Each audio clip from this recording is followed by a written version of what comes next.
how can you say that Lewis Hamilton is washed? I think he should just not be allowed to be qualified as washed by default. Welcome back. Hello. Welcome back to Mania Onboard, the F1 podcast. I'm Maya. I'm Manon. And we are going to break down what happened over the Chinese Grand Prix weekend and what this means for the season. Such an exciting race with a sprint. 2 qualifying session. We've been spoiled this weekend. We have. Although, please bear with us because a lot of these races did happen at 3 a.m.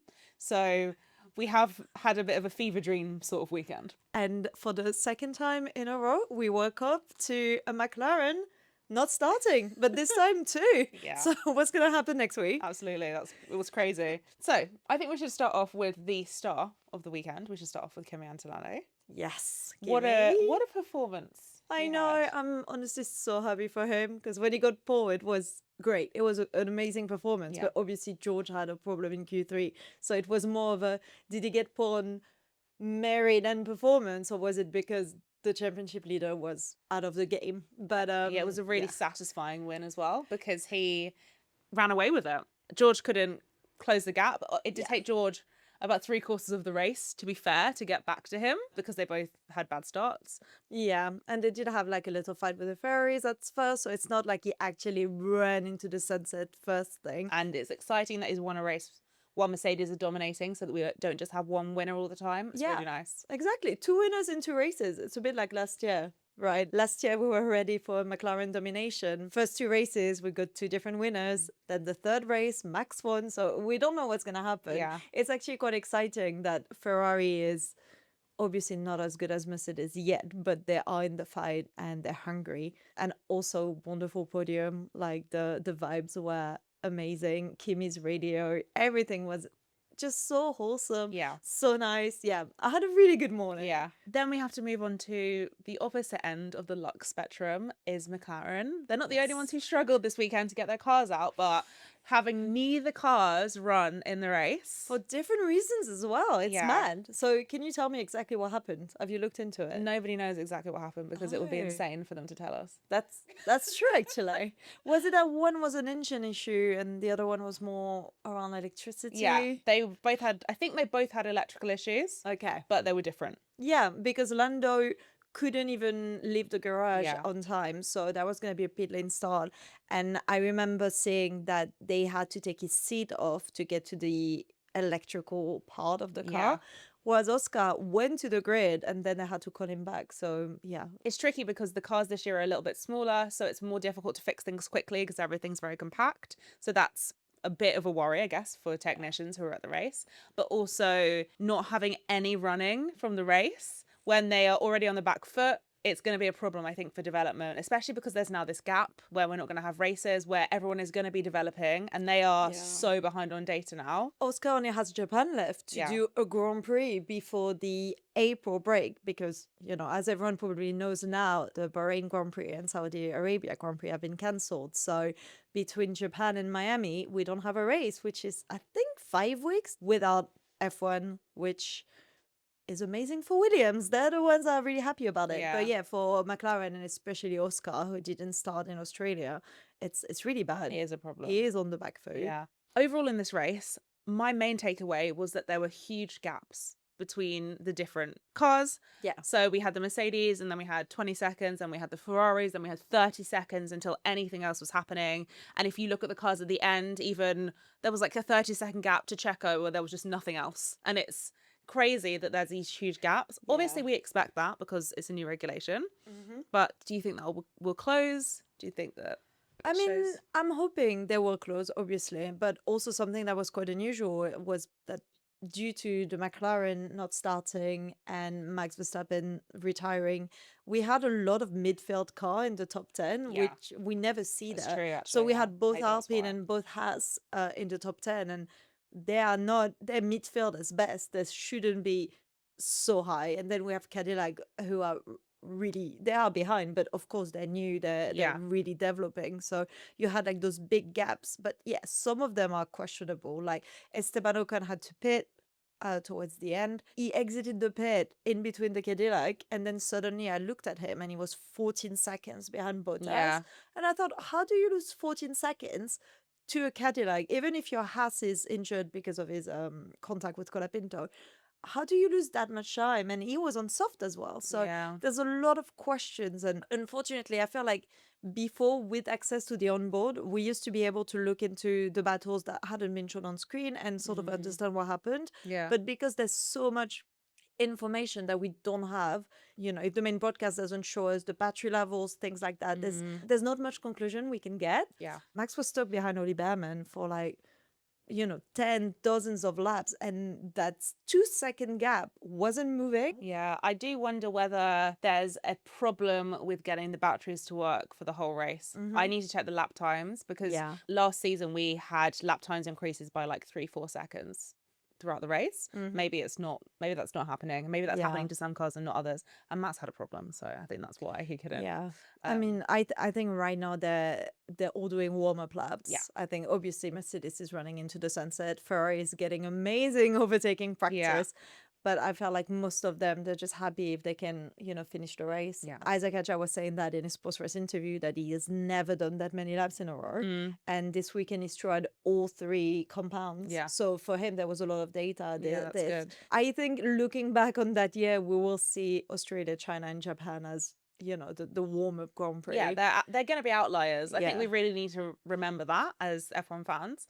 We are. Yeah. These are going to be outlier races. Yeah. Yes, maybe Mercedes will dominate, but ultimately nothing makes sense right now, and that's okay. Yeah, ultimately they're all like professional car makers. Yeah. And if they've made the wrong decision coming in, they will look at Mercedes and Ferrari and see, okay, what it is that they've got that we don't. Yeah. And they'll just, In some cases, it's a better engine, but well, I mean, it is exciting that the second best team is not a Mercedes customer at the moment. I think that's really nice. Yeah, it is Yeah. quite cool. As we said, Max did DNF. He He did. DNF'd because of an ERS cooling problem. It overheated. So the energy recovery system couldn't cool down, which I found interesting because I was watching the weekend warm-up on Thursday and Jamie Chadwick was talking about the energy recovery system. She was talking about how the fact that they've got rid of the energy recovery system that we had last season, which worked by converting the heat from the engine into kinetic energy. We don't have that anymore. It's causing lots of problems. And the reason we don't have that, we should have it, but we don't have it because teams like Audi, who have never built a engine like this before, said they won't enter F1 if the engine could not mimic a road car, because there's no reason for them to develop an engine. So I didn't realize that there was that much Okay. pressure Yeah. from these teams, and it's causing problems where maybe Max's problem was because the energy recovery system is not converting that heat into anything. Interesting. So we did say that there would be cooling problems before the season. This was a topic Yeah. that came up, and yeah, this is a problem because of teams like Audi. It all comes down to the road cars. Yeah, well, it's all about money, isn't Yeah. it? Ultimately, so Well, and it's also all about why would you be into F1 if what you learn there Yeah. can't be used in the cars that you sell to the public. yeah. And that goes back to what we were talking about last week about what is F1 for. I also think we need to address the fact that Max Verstappen cannot do a start He in cannot these start. cars. Yeah. I was listening to his post-race interview and he was saying, at this point, I should always start last. I always end up P20. And he was kidding about it. And so me kidding just thought maybe it's a skill issue at this point. Obviously, it could definitely be a car problem because we saw Liam have the same one. Like they've all sort of had turbo issues. Yeah. But it's 2 in a row. And he said that they've changed something between the start of the sprint and the start of the race. And it still didn't work. So I thought maybe it's the driver. Yeah. Obviously, I do not mean that. Maybe there is something that Max is doing that isn't working. Maybe they need to change something on the steering wheel. Maybe it's something really simple that he has never done it before. So how would he know that he needs something to be adjusted slightly? And hopefully they can fix that. Yeah, but Isaac hasn't had that problem. But Isaac's not Max. They're different drivers. I know, but I don't think Max is the type of driver that's so set in his ways Yeah, true. that he wouldn't be able to work out how to start. Yeah, no, you're right. One of his biggest qualities as a driver is that he can easily adapt to different type of cars. So I think if it was something on the steering, it's not, he's not acting like, an older driver that could be like, oh no, I don't like not using a clutch or Having to stretch my finger too far. exactly. So I felt like if his teammate is doing Yeah. it right, Max would mimic it Yeah, immediately. that's not a So problem. And he obviously had a problem. But yeah. that's not related to the start procedure. It's just, And we make fun of him for not knowing how to start, but both times and last week as well.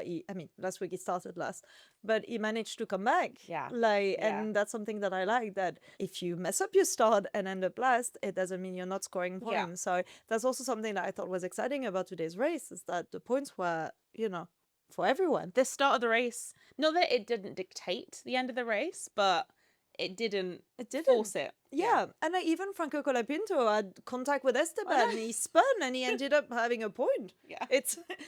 Obviously, I think That was only like 10 people left. Yeah, I think how many? 14 I think cars 14 cars finished, yeah. So yeah, fair enough. But I think those are the races that are exciting, Yeah. especially if you're a fan of the midfield teams, because it's those situations where your teams can score big points Yeah. and double points for Alpine.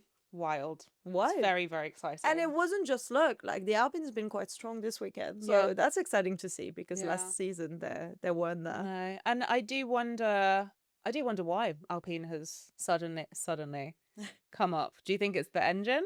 Have they changed it? They've changed their engine now, right? They're with Mercedes, yeah. Yeah. So they have technically the best engine of them Yeah. all. And maybe they did just develop for this And year. with McLaren not starting and Williams being where they are, Alpine was the second best Mercedes customer. Yeah. Williams did get 2 points, so who knows what they would have done with 2 cars, Yeah. because Alex Albon also did not start. Yeah. But yeah, so that's good for Williams. And obviously there was all that talk that Mercedes hadn't given all the information during testing, so maybe that extra week of Yeah. Australia I actually gave did them that see. boost. I don't think it was Zach Brown. It was somebody else in McLaren complaining about that, saying that it's a big problem that they didn't get all the information when they needed it, and you can tell.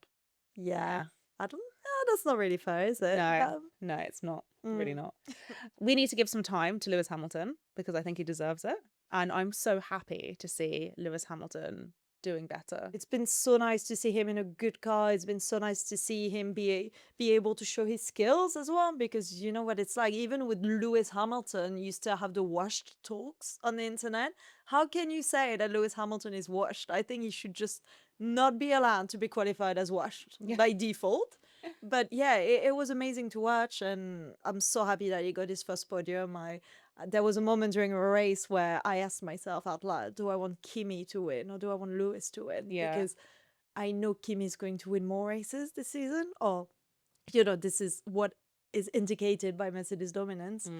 But I felt like, Lewis Hamilton getting a real win in Ferrari would be like so nice for his, like an ego boost, confidence boost. Yeah. And I think he needed it. yeah, then I settled for a podium, and that's the best he could have gotten anyway.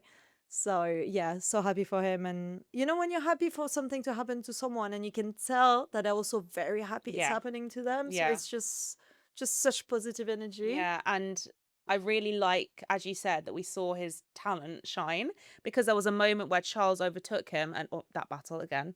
Fantastic, incredible driving, amazing, that was so clean, and that they both enjoyed it. We'll talk more about that later. But the fact that he got overtaken at one point, and Lewis of the last season would not have got that place back. And the way that we saw him fight, the way that we saw him handle the car, amazing, super exciting to see, especially for new fans who have never seen Lewis do that. Speak. Yeah. And that podium was, the vibes of that podium was so brilliant. For Bono to be there for Kimi's first race and Lewis's first podium not with him at Mercedes, it was just so nice. And for George to have his old teammate and his new teammate, it was so nice. It was what we love, and I think it's what got a lot of people into Formula One, the storytelling. And that really was a moment of the lore of Formula One coming together, and everyone who's really into the storytelling really getting a moment of like, wow, we've come full circle, and the way that sport can work, and just things change. It was amazing. This podium was more meaningful if you knew the backstory and the lore, and if you understood the relationship between Bono and Lewis. And I also hope that there's no hard feelings between Lewis and Mercedes anymore. So There's that sort of like everyone's happy for everyone. I think Toto was the most excited person. Yeah. That all three Toto of was them were on like, there. oh, my 3 drivers on the podium. I was like, oh, so nice. I also really enjoyed that moment on the podium where they were taking pictures, all the 4 of them, and George moved aside because he wanted Bono to have a picture with both Lewis and Kimi. It's those type of moments where you're like, oh, you guys, Yeah, it was so lovely. yeah. Can we talk about VCarb? Yes, Yeah. So Liam was being brought up a lot actually in the commentary about his Yeah. position. yeah. And I Liam think got it was good. really he got really lucky. Not really lucky. His strategy during the sprint was really good, and he's actually praised the strategy after the race in his post-race interview, saying that what they need is more pace, but that the team did an amazing job with the strategy. Like, I think there's nothing bad to say about VCarb. It's just the car. Yeah. Especially obviously when you look at Arvid, who's had a nightmare of a weekend because his car just didn't want to be there. Yeah. But Liam qualified poorly for the sprint and they put him on hard. And because for some reason everyone pitted during a sprint because so of a weird. safety car, Liam didn't have to pit. He was on hard and he managed to get P7 and Yeah. his first point. So that was a confidence boost for him. And today as well, just, managed to keep it on track, I guess. He was surprised himself because he was one of the drivers who pitted right before the safety car, Yeah. like Max and, most Red Bull And drivers. it was still fine. And he thought that that would be his race over. But no, actually, he managed to recover. So, yeah. Well done, More Liam. of that from you, Liam, please.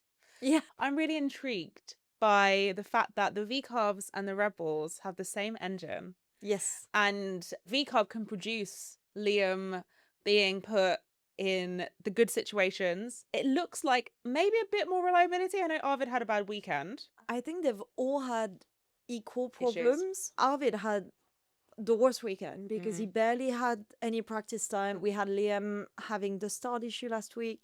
Max has it twice, plus his crash in qualifying. Isaac DNF'd last week based on the failure. So I just think the engine is, like we've said, people need to remember that Red Bull have built an engine from scratch and it's their first time doing it. And the fact that they can even finish races is impressive. Yeah. People have been saying that they've worked at Red Bull longer than the building for the engine has existed. Like the entire factory is brand new and the entire team they're not actually brand new. They've been around for 3 years, but that's very new.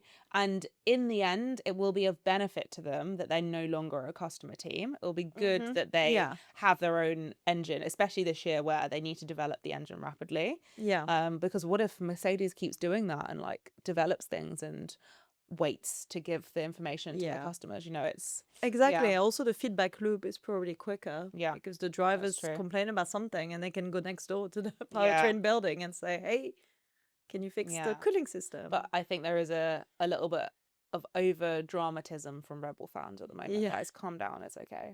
The way they put Max's failures on the team when Max himself keeps saying that the team is working so hard and that he's loving working with them. There's a quote from him from the press conference where he says, on one side, I do not enjoy driving the car, but on the other side, I enjoy working on that car with the team so much. And that's the reason why he's still showing up. Yeah. I mean, obviously he's under contract, but that's why he's showing up and happy to be here. It's for the team. So when you see fans say, oh, you should have gone to Mercedes, or please leave the team, or Red Bull, you're ruining him. It's like, no, that is not what he's saying. That is not what's happening. No, and it's probably a good time in Max's career to have something like this where he is more knowledgeable. He's done a lot of work in other series, so he has an understanding of like engineering and how that feedback works.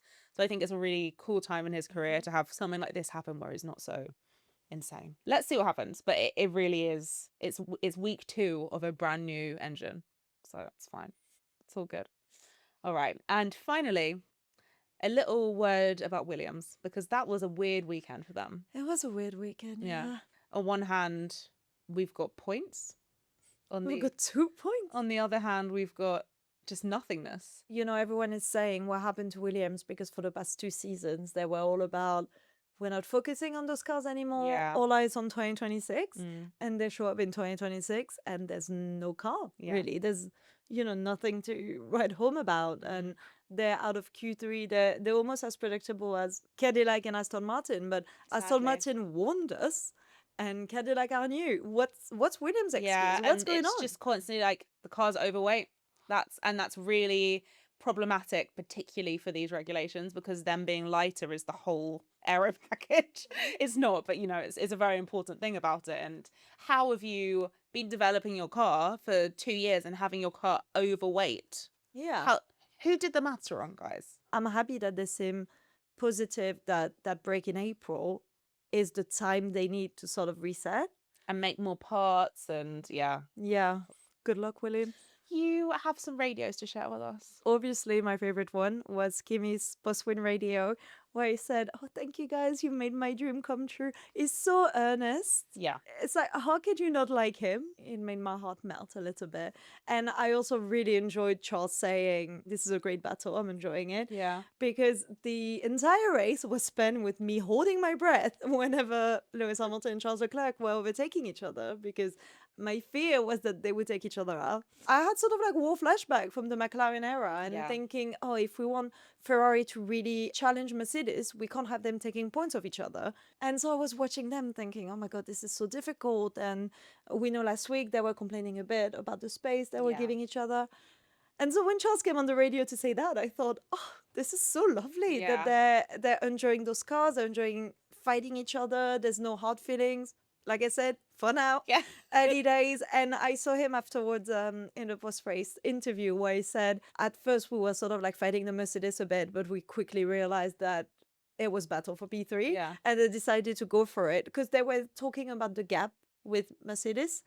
And Charles thinks that they've wasted time by fighting, so that there's maybe not a realistic gap in terms of performance. But obviously they spent so much time, Yeah. slowing And down ultimately each there other. is a gap. So what's the point Yeah, of exactly. not If having it's 10, fun? 15, 20, Yeah. but it was always going to be battle for P3. Yeah. So they might as well practice overtaking, practice fighting, because I Yeah. don't think any other car has had as much practice at overtaking than the Ferrari. Yeah, the data they're gonna have is gonna be Yeah. stunning. And it was a great showcase of their skills. Yeah, and of the new cars. Because Yeah. actually somebody put in our chat box about how they found this race. Mm-hmm.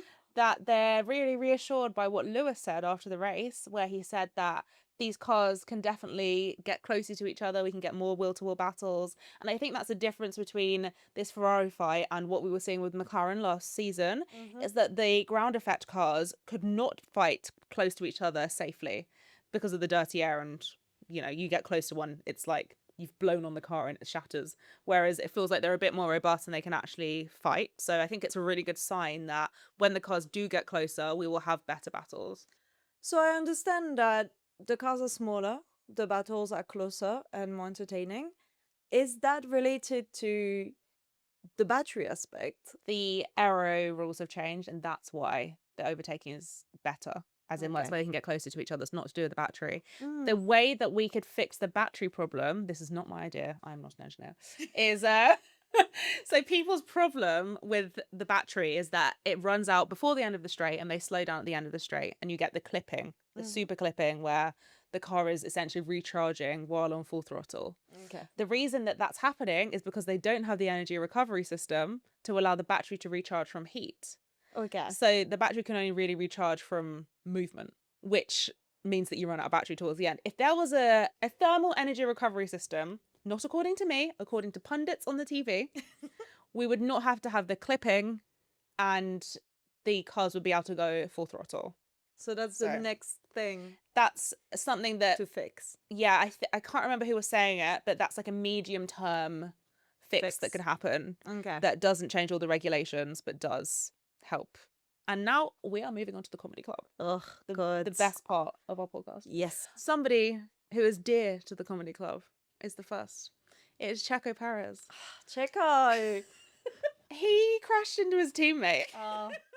Everyone was saying, what a weird move from Checo. When you're so far back, you're just collecting data, it's a practice round, Yeah. and you're still fighting like you have so much to prove.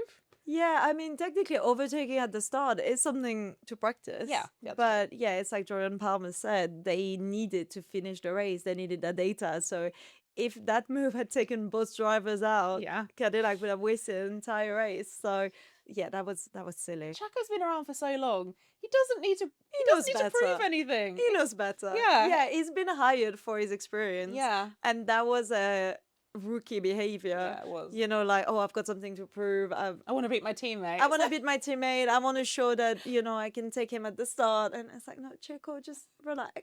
Calm down. You're not. Who are you going to lose your seat to? Like, it's fine. You're not a Red Bull anymore. Calm. It's PTSD. Yeah. Next, 10 seconds to Ocon is our second it's comedy clip. back. Oh, God. You know what? Give it to Ocon. I love that he took accountability straight away. Yeah. He didn't even try to pretend that, oh, Franco did this. He didn't see me. No, immediately say it was my fault. He did the work for the stewards. Yeah. They didn't even have to think about it. No. They just went, oh, it was your fault. Yeah. 10 seconds then. Yeah, absolutely. Yeah, and it was 10 seconds. He caused a collision. It was unnecessary. Ocon had so much space on the other side of him that it really was definitely a 10 seconds. Yeah. But what I found interesting is that he didn't get any penalty points.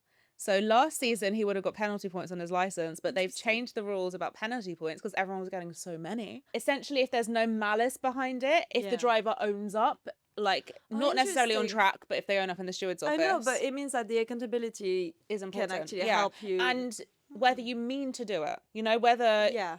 Because there are times where there's a fierce battle, it's getting horrible, and someone's going to crash, and that, in that case, penalty points. Yeah. Because I don't think he should have got penalty points for that, but last season he would have got 2 penalty points. Yeah, and last year they were handing out penalty points like candy. Yeah, that's like, true. It didn't always make sense. Yeah. So Yeah, I think it's good that they're actually doing what they said they did with the stewards. no, That's really definitely. nice. Yeah, I enjoyed that. My comedy club bit is actually from a Red Bull driver. Okay. And it's something that covers the past race and this race. Okay. It's Isaac Hadjar's obsession with being close to Max means that last week when he qualified to P3 in the press conference, he was a bit disappointed because he said, well, Max has crashed. So I have no idea how I compare to him and I want to fight the best. And then this week he qualified. So it was yesterday for the sprint, but he qualified P10 and Max was P8 and he was delighted. He said, I'm just glad that, you know, I'm close to Max. Good on him. P3, P10, yay. I think it's pretty funny. Yeah. Ooh. We are randomly going to get allocated a team each. To be Hampshire team Yes, principal. so we're going to decide what we would do between now and Japan. So there's a whole week, you know? I got Aston Martin. What would I do? I would take everyone in a room at Aston Martin and congratulate them on starting because not every team started. So well done, guys. We take what we can. Stunning. You got McLaren, and Yes. unlike Zach Brown, you are not in the US for IndyCar today. I'm not, no. I was at the pit wall doing nothing during this.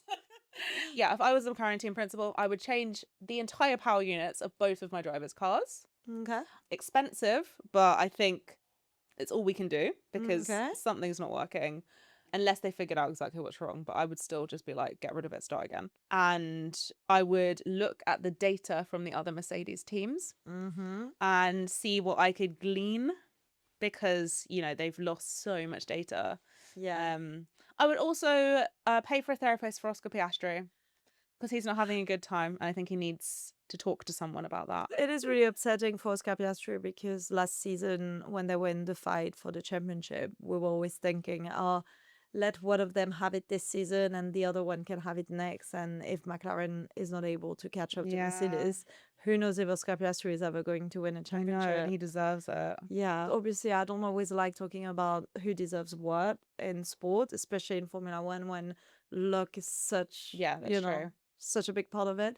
But it's more that he was going to get it. He was a favorite for the longest time, and suddenly his form completely declined. And I don't want him to look back to that season forever and think, "Oh, this is where I lost it, Yeah. and that was my only chance." So Yeah. yeah, hopefully McLaren get it Yeah. together. Hopefully. And yeah, it's just one season. Oscar's young. Yeah, there's it's time. 2 races as well. Yeah, Like that's true. it's fine. He could still be world champion. Yeah, it is fine. Come on, Oscar, we can be world champions. Yes. Okay, what's your hot take of the race? My hot take is that it's not really of the race, actually. What's your hot take of the weekend? Yeah. My hot take is that we have sacrificed qualifying quality for good racing.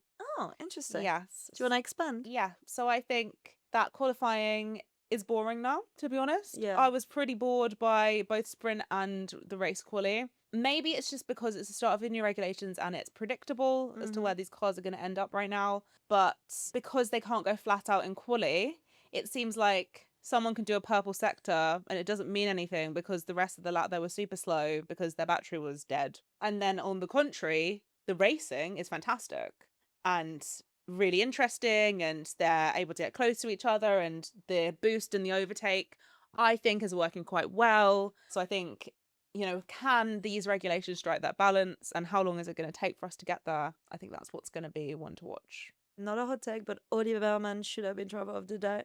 Yes, I agree. I voted for him. Yeah, because Maybe it was just us, but I think a lot of people agreed, but I think ultimately, like, nobody talked about him during the race. He was just there.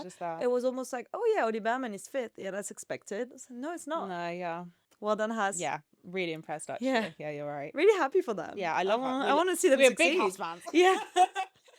We are going to talk about your hot takes. We've got quite a few strong opinions, I think, in our DMs. Battery sucks. I need some real nerve-wracking overtakes. I'm sorry, my nerves were racked. I stopped breathing when Ferrari were overtaking each other. Why do you think people say the overtakes are manufactured? Because they kind of are. Fair enough. Yeah, I mean, it's the same as DRS, and I think people were saying the same thing about DRS when it came out. They're forcing overtakes because it's really hard to overtake in these cars. Predictable and boring, but at least Ocon is consistent. Okay, first of all, be respectful about Esteban Ocon. Is my countryman. Predictable and boring. Predictable that Kimi would win. I wasn't even sure he would win. Yeah. Because I thought George was going to get him. So even the winner wasn't predictable to me. I don't think it was boring. I think it was weird. That's how I would describe that race. Everything was just a bit odd. Felt a bit off, you know? I know, and that's something that I felt when I said that I'm not even like upset that Max retired. It feels almost like it's nobody's fault. Like the cars are just, we're at that stage where driver skills are not really at play. It's more like who survives the longest with their engine and with their car. And so I think it feels like not testing, but it does feel like warm-up races. But ultimately they're getting points. So is that the entire season is not really going to count? And speaking of, didn't someone say nobody will care about George's World Driver Championship? Everyone praising Kimi and Lewis if he will get more podiums. I don't think people will praise Kimi and Lewis more than George. I know there's a weird wave of hate around George that I do not understand because he's not particularly, annoying. He's just happy to be there. He's a lovely man. He's a great driver. He was amazing at Williams, considering what Williams was like when he was there. But I mean, George's first race in Mercedes when Lewis had COVID. Hello. Oof, crazy. I know we're talking 2020. Some of us might not have been there, but come on, George is amazing. He deserves to have a competitive car. Yeah. So I'm just hoping that people will not discredit his championship because of the hate for the regulations. Yeah. Especially if they change from next year or in 2 years and people say, oh, those seasons don't count. Yeah. Ultimately, Mercedes did a brilliant job. George managed to drive this car. Yeah, and ultimately Just they let all him have have the it. same rules. Mercedes have done well straight off the bat. Well done. Max will retire mid-season. I don't think he will. Max might retire in Hungary, like from the race, not the sport. I don't think Max is ever going to act like that. He's not going to disappear mid-season. No, he cares about the team too much. Yeah, it's like what part of Max's behavior is giving you the impression that Max is the type to leave the sport during a season? Yeah, and just to leave a team hanging. Yeah, especially because there's nobody waiting in the wings for They've once. got no more genius. It's like if Isaac turned up to not be good enough, who would they put in that seat? So they can't even replace the number 2 driver, let alone the number 1. So I think if Max ever wants to leave because he's bored of the sport, he would plan his departure. Yeah. He would really he would give the team heads up. He would make sure that there's enough, weight behind the team to replace him, to take over. 10 years with the team, you're loyal to them and he loves them. Like there's been such a big turnaround since he started. But he's still so happy to work with those people. He's not going to work out. No, this might age badly, but Kimi has a real shot at the World Driver Championship. It's a good take. It's interesting. He kind of crumbled today towards the end of the race. He crumbled today. He made a stupid mistake with Isaac Hadjar during the sprint. Yeah. And Isaac himself said in the post-race interview in French, he said, I don't understand why he's so overexcited when he's driving a rocket. And he was really angry about it because I think the frustration came from you have a rocket shirt. There's no need. Why are you fighting like you're a midfield car? Yeah. And so I guess, but ultimately it's only his second season. Yeah, and he doesn't know better. And he is so young for somebody who's in a second season, and he's behaving like that ultimately. Yeah. But so could he handle the pressure? If there was pressure, I don't think so. But if it's easy, if George, messes up one too many times, maybe he could, but I think it would be a championship of circumstance. I don't think George is going to mess up. No, though, because George is like solid. George didn't mess up yesterday. It's his car. Yeah. So I think George is going to be consistent. So if anything, if someone else from a different team comes for George and Kimi can like catch the scraps, then maybe. But yeah, I think that would be, the season is too long for Kimi to get lucky like that. Yeah, I think so. Got anything else? F1 2026 sucks. Oh. Okay, Kevin. I'm just happy to be here watching F1. I miss Daniel Ricciardo and I'm still here. I think there is a certain extent of, this is a fun thing that we do for fun. It's okay if it changes. As I said, it's not perfect, but that's exciting to me. And I hope it can be exciting to everybody else. Yeah, I really hope people, find the positive in it, because ultimately it is a hobby for us. As someone who's lost my favorite driver from the sport, you have to look at the sport as it is now and ask yourself, can I find that joy again? Can I, enjoy whoever's left? Who can I root for? What's the exciting storylines? And yes, I think it's going to evolve and change, but that's a good thing. It has to happen, because otherwise the sport will have to end at some point, and we don't want that. We've got to move on and change, and that's good. Speaking of moving on, in 2 weeks, Japan. I'm really excited for this one. Yeah. It's a normal weekend. No sprint. And it's the last early one. But I love Japan. I think it's a really fun track. And a lot of them love it.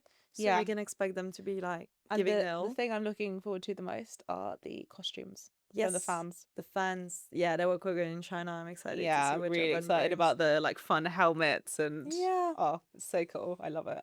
Great. Thank you so much for listening. We hope you enjoyed this race and enjoyed that episode. Make sure to follow us on socials to keep up with us during those 2 weeks. We are at Mania Onboard. At Mania Onboard. Everywhere.